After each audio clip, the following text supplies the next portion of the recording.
What's going on, chaps? It's Guap TV and we've got UFC 326 full card predictions. Let's get into it. We're going to start with the main event. We've got Max Holloway versus Charles Oliveira. Now, this one I'm so 50-50 on. I can't make my mind up. I think Charles, when was the last time Max has fought someone who's really trying to take him down? I know Ilya took him down, but they got back up. And Ilya wasn't really trying to submit Max. He's trying to knock him out to prove that he could knock Max out because he had never been knocked out before. So I think Charles is going to implement a whole new game plan. I think he's going to really try and take him down and submit him. And people sleep on Charles's hands. I think he's got a picture-perfect left hook. He's got a really clean straight right. He's got a nice jab and a back teep. I think he's almost a picture-perfect fighter in terms of he's got everything. Now Max is dangerous at 155. He's undefeated. He's 2-0. And this is his third fight at the 155 division. It's going to be a close one. If Max catches Charles on the way in, it could be night-night. But honestly, I just don't think Max has fought someone who's going to... Why is that going like that? Has fought someone who's going to attack him like Charles is, and really shoot for the hips. And Charles is aggressive, man. He's on the front foot. He's an excellent front foot fighter. Not so much on the back foot. Max is good on front foot and back foot. He can counter strike, so it's interesting. I was on Max at the start of the week. Now I'm on Charles, to be honest. So I'm gonna take the boy Charles. I'm gonna take the boy Charles at underdog money. I think he's paying almost 3 times money just for money line. So don't be surprised if Charles gets a full mount ground and pound finish. But he could get the neck, maybe a rear naked choke, or as Charles steps in, Max catches him with a clean left hook or a right hook. So yeah, that's my position on this fight. It's very 50-50. You could go the under 4.5 rounds if you wanted to play it safe. I don't see this going to the scorecards, especially for a BMF belt. They're both going to be trying to get that bonus as well. So yeah, play the under 4.5 if you want. I'm back in the Bronx. Next, we've got Caio Borralho versus Reina the Quitter. Fuck this cunt. I think he's absolutely wank. He's a quitter. He quit on the stool against Brendan Allen. I mean, if you're quitting against Brendan Allen, you don't belong in the UFC. I'm sorry. I know he need Bo Nickel, but Bo Nickel got fraud checked in that fight, I think. I think Caio's a different gravy. I think Caio's an absolutely horrible matchup for Reina. I think Caio's gonna bully him for 3 rounds. I think he could get even a submission. I think he could submit RDR. I've seen RDR struggle against GM3 on the floor, and I know GM3 is a great grappler, but that was embarrassing. They were both lying around on the floor like idiots. Looked like me on my first day of jiu-jitsu, to be honest. Looked like a fucking thumb on the floor. I just looked out of place. I looked like a fucking white guy in Pakistan. Caio Borralho, I think he's going to fucking do it. I think he's going to maybe get a 3rd round finish, if not an easy 30-27 decision. I thought this one was fucking 5 rounds until a couple of days ago, and I'm going, oh shit, it's a 3-rounder. So yeah, maybe go to the scorecards on this one, because Reina is a big fucking shithouse, and he's not a middleweight, he's a weight bully, to be honest. That's why he guesses out so much. So get the fuck up in the light heavyweight division. I got Caio. Next, we got Raul Rosas Jr. versus Rob Font. Now, this is a bit of a weird one for me, because Rob gets taken down quite easily, and Raul's got some really slick, nice grappling, but I've seen Raul fucking almost submitted twice in one fight. I forget who that was against, but he almost got put in 2 deep submission chokes, which isn't that, it's quite concerning sometimes. I know Rob Font's not gonna threaten him with submissions and stuff, but it could be a veteran performance from Rob Font, or it could be a lousy fucking get taken down 20,000 times by Raul and absolutely dominated. So you don't know which Rob Font's gonna turn up. But he's been putting the youngsters in place recently. I had him against Kyler Phillips actually a while ago, and he was a big underdog then. So don't be surprised if Rob Font does it. But I think Raul with the takedowns should get it done. Maybe a submission or decision. Probably decision. Anyways, let's move on. I got Raul. Next, we got Michael Johnson versus Drew Dober. Interesting one. I think Michael Johnson's the much better fighter, to be honest. I think he's fucking rapid for his age. I know he's 25 and 19. That doesn't do him justice, to be fair. He's fought some absolute killers. He's got the experience. Dober's looking pretty, a bit on and off in his last fights. I've seen him wobbled bad, and he was getting fucked up by Kyle Propelek, which, to be honest, he ain't that good of a fighter, and he was getting fucking beat down pretty bad until he nut-shotted him and then knocked him out cold. Not cold, but he fucking finished him, to be fair. Fair play to Drew, though. He down 2 rounds. You got to put in some graft and get it done. So, I don't know. This one's interesting because, Drew Dober knocks out every black guy he's fought. So, is Michael Johnson going to get slept? Maybe. Michael Johnson might fucking rock his world, though, to be fair. So, oh man, it's tough. It's a tough one.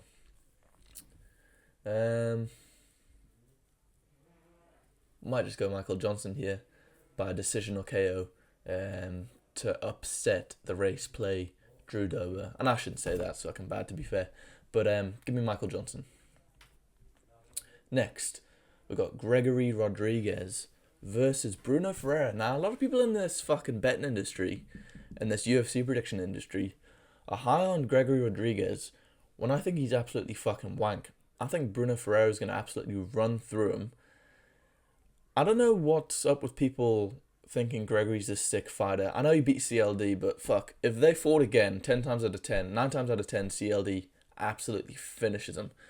Christian Leroy Duncan's a sick fighter. I don't know how the fuck he lost that fight. I don't know what he was doing, what he was playing at. He was getting worked in the clinch. I think Bruno Ferreira's going to rock his world. I think he's going to flatline him round 1 again. People forget these guys have fought before, and Bruno was on 8 days' notice, and he fucking slumped him cold. Gregory's got no chin, he's got no cardio, and he's so sloppy. The only punch he's got is a 1-2 down the middle, and maybe a left hook that he lands on Jack Hermansson's chin. But Jack Hermansson's chinny as fuck. I think Gregory's going to get absolutely put out cold, and I think the value on this fight is unreal. Bruno's paying like 4.5 just to KO him. 2.7 money line I got him at, which is plus 170 odds for you Yanks out there. So give me the dog Bruno Ferreira. I think this is honestly the most value I've seen in a fight where I'm going, what the fuck is going on here? I think the odds makers have got it all wrong. I think Bruno's going to get him out. Round 1, round 2, knockout. I don't see any threat from Gregory at all. I think Bruno went 3 rounds with Marvin Vettori. So A, that proves he can take a punch. B, that proves he can go 3 rounds. He's got the cardio to do so. And 3, he's going to knock this fucking big Brazilian stiff cunt out. Spark. Let's move on. Cody Garbrandt versus Zhao Long. Now, I don't know if I want to be betting Cody Garbrandt in 2026, to be honest. He's absolutely fucking proving fuck all recently, and I think Zhao Long's going to get it done by a nice cruisy decision. I don't think Cody's the same fighter as he was 5 years ago or 6 years ago. I think he's fallen off a cliff. Don't know why, he's only 33 years old, but give me Zhao Long to get it done. He could even get a round 3 KO, but probably a decision here. Garbrandt's just not the same, which is sad to see because he was such a sick fighter. He had perfect, footwork, boxing. It was a clean fighter, so give me Zhao Long. Next, we got Dante Johnson versus Cody Brundage. He's very talented, he's very skillful, but on the day when he comes to showing up, he's just not there. It's a bit annoying to watch because he's got so much potential. He's good all around. He's actually a good fighter. But Dante Johnson should get him out of there in round 1 if he just puts the pace and the pressure on. And that's where Cody Brundage falls, is when he gets put on the back foot and gets pressured. So Dante Johnson, round 1 KO, should be the play. Don't be surprised if Brundage comes out and does some weird shit and gets a win. I think he's actually a decent fighter, but he just always fucks it up on the day. So I'm going to go Dante Johnson. Next, we got Alberto Montez. I'm taking Alberto here. I think he's a good fighter. I can tell he just wants to win. Ricky's a bit of I think he's mentioned before that he wants to retire or something. So yeah, I just don't think Ricky has it in him to beat Alberto. So I'll probably go Alberto by submission, maybe an anaconda choke. I know he's been getting a few of those recently. So give me Alberto by submission. Next, we got Cody Durden versus, I'm not even going to pronounce that name. He's a fucking Mongol. I'm never betting against a Mongolian, ever. You'll never catch me betting against a Mongolian. I think he's going to fucking... Cody Durden's actually an alright fighter. But yeah, I think the Mongolian does it this week through grit. And he's got that reach advantage, 4 inches on him. Cody, he's not a bad fighter. I know he's a bit of an underdog in this one, but I wouldn't bet on this fight at all. But if I had to, I'm not betting against the Mongolian, to be fair. So give me the Mongolian Niam. Next, we got Suda Demaj versus Jesus Aguilar. Now, this fight's going one or two ways. I think Suma can dance around them, use his reach very well. Or Jesus can fucking run at him, take him down, and get a submission. So I know a lot of people are high on Jesus as an underdog in this one. I think fair play. But that reach advantage is a bit scary, you know. Almost 10 inches. Almost as big as me old fella. But Jesus Aguilar, he could get a cheeky submission, but Sumadaj, fuck. He's actually a decent little scrapper, man. He's got a nice jab. I mean, you would have a nice jab with a 72-inch reach, to be fair. If you didn't, I'd be thinking, what the fuck? It's either, yeah. That's a tough one. Jesus, I've seen him fight. He's a bit of a shit cunt on, like, with hands. He sort of just runs at you, doing like a flurry of punches and tries to get you down, which could work. But if it was in the Apex, I'd probably go Jesus. But since it's in a bigger cage, I'll probably go Suma. No, I can't even say his name. Sumadaji. I'll go him by decision. Next, we got Rafael Tobias versus DR. Now, this is the guy with that weird tick where he keeps scratching at his eye and stuff, and I think he's terrible. I think Rafael's going to take him down and submit him. I think he's shocking on the floor. He's just a big blob with decent hands. But yeah, give me a Rafael Tobias by submission. Probably round 1, round 2. I expect an early takedown, shoot for the hips. He probably doesn't want to stand and bang with this DR guy. He's from Kyrgyzstan. I know the UFC trying to build him up, but he's absolutely shocking. So give me Rafael by submission. Next, we got Luke Fernandez versus Rodolfo Bellato. I don't know, a lot of people are high on Luke Fernandez, but you know, I'm scared to bet on these 6-0, 7-0, 8-0 prospects from the Dana White Contender Series. I know Rodolfo's been knocked out twice before by the same guy, Vitor Petrino, who's actually decent. He's fighting Steven Aspland soon anyways. But yeah, I don't have much faith in these guys who are 6-0, 7-0, and they're fighting absolute shit cunts. Rodolfo's got, you know, he's been to war with Navajo Sterling. I wouldn't say war. He got upkicked by Paul Craig and done a nice Oscar performance there.